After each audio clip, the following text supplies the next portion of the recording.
Hello, Ryan here, and welcome to Star Citizen Sunday. This is a weekly show which covers all of the news from the week just past. Be sure to subscribe if you like what you see, and let's get on with it.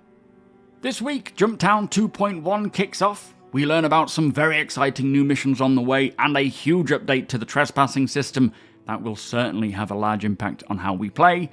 Plus, CIG are planning on testing 200 player servers with the Evocati next week. So this week's Inside Star Citizen was with the Mission Features team talking about all of the new missions and features that they are working on for Alpha 320 and beyond. Kicking off with a new salvaging mission, they are adding a new salvage cover-up mission, which is an unlawful mission where the Ninetales gang have committed a crime and they want players to cover up their tracks. So basically you are being hired by the Ninetales to scrape identifiable marks off of the ship that they used before the security forces show up. So there will be a time limit, and if it is not done within that time frame, then you fail the mission. And if the law do arrive while you are there, then they will attack you. But if you remove those details, then you will get paid. Now these particular wrecks also do contain parts to salvage or scavenge, as well as potential valuable cargo inside. And with these missions, as with any mission or group, they are building them to eventually be linked with the reputation system. So you will earn rep with whoever you are doing the mission for, or you will lose rep if you fail the mission. And the plan is to have more rewards for pursuing these reputation paths in the long run, which we do kind of hear about in a second. Now they also spoke about the Crusader planet, and that they have been working to expand the amount of available floating platforms found around the gas giant to offer more options when it comes to mission locations, because when they run a mission on, say, the Siege of Orison Island, it kind of puts that location on a cooldown while it gets somewhat cleaned up, because it is no longer available to host a new mission.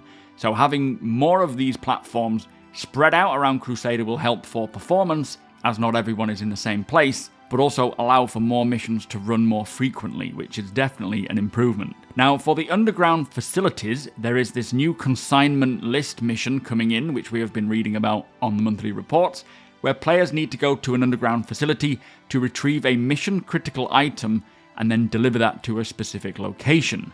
And inside these underground facilities, there will be either local security staff or Ninetales, depending on the mission type.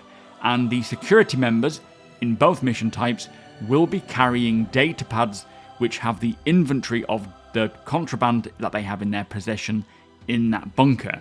And then once the player finds the data pads and sifts through all the different codes to find the item that you have been tasked to extract, you then put that code into the dispenser and it will spit that item out for you to retrieve and then go and deliver. And as mentioned, these missions will be both lawful and unlawful, or offer each type. And if you do the lawful mission, you may find that there are dead security guards lying around that the Ninetales have taken out, and then you will have to search these dead guards to find the data pads while fighting off the Ninetales. Now, what is a nice aspect about this mission is that you are actually able to extract any of the items from that data pad that you want, not just the mission critical stuff. So if you see something of value that you want to take out, you can request it. But the greedier you are, and the longer that you take, the harder the mission will get, as over time, the waves of NPCs that spawn in will get harder and harder, with more heavy armor as well. Now, they say the reputation ladder will eventually be tied to this mission, and the harder missions that you unlock will provide more data pads, giving the players more valuable items to extract, plus the difficulty in NPCs will get harder and harder as you go. Now, I love the idea of this mission and how it will function, allowing players to pretty much make decisions on the fly at every point that you're in the mission, whether you want to just get the mission item and get out of there, get paid for that, or stay longer and grab some extra bits for a much bigger payday. But, of course, the risk and danger increase. And I really look forward to doing this mission as an org, as it will certainly reward those who are more coordinated, working as a team to get the job done. Also, I bet that they will hook up the new underground facilities to this mission type when they are ready, which will just be a whole new thing in itself.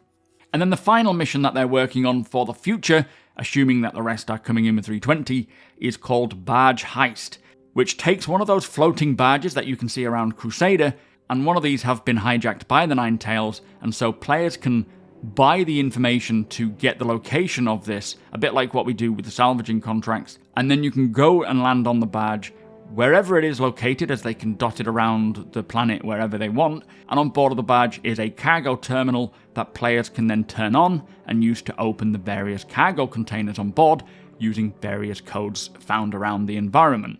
Now, all of these containers can belong to different companies like Drake, Crusader, Kovalex or ArtCorp, as you can see on the side, and this will determine what the contents are going to be, as they are specific to each brand. Now, these containers can also be found all around the barge, and players will fight over each location. You can, if there's enough of you, you can try and take the full barge, but chances are you will only want to focus on a certain area at a time. But this basically provides complete freedom of how and where you go in, and how you assault each location, and what you're trying to get. And again, once the reputation-based hostility is in, the Ninetales may even provide cover for you while you are on the barge. Now, this mission sounds very cool, and I can't wait to play this with the org as well, and just see how it goes. Also, the fact that they mentioned a cargo terminal, I do wonder if there is some work going on in the background for player cargo manifests on board their own ships, either via a terminal on board your ship, or through a Mobiglass app, as the expansion of the cargo stuff is coming in with 320. And I know they do want players to have manifests for their own cargo on board their own ship, so I wouldn't be surprised if this is the same system. Now, finally, they spoke about a huge update to the lore system that is on its way that will remove the notification that you and everyone else on board will receive whenever anyone enters or leaves your ship. And going forwards, only if you are in a party with someone will the notification pop up that you have joined their comms channel.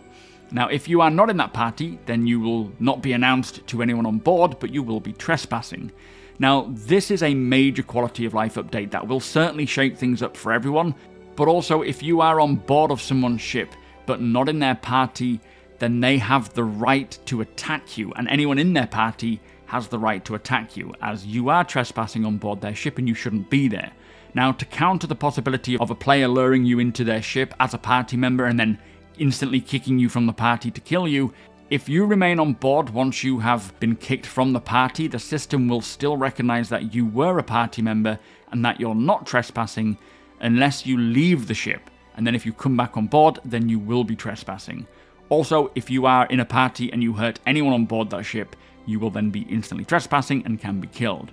Now, of course, this is not sounding flawless, as many people will try to manipulate this system, and people should, so that they control this system, so it will highlight what the issues are and where the weak points are for CIG to then build further.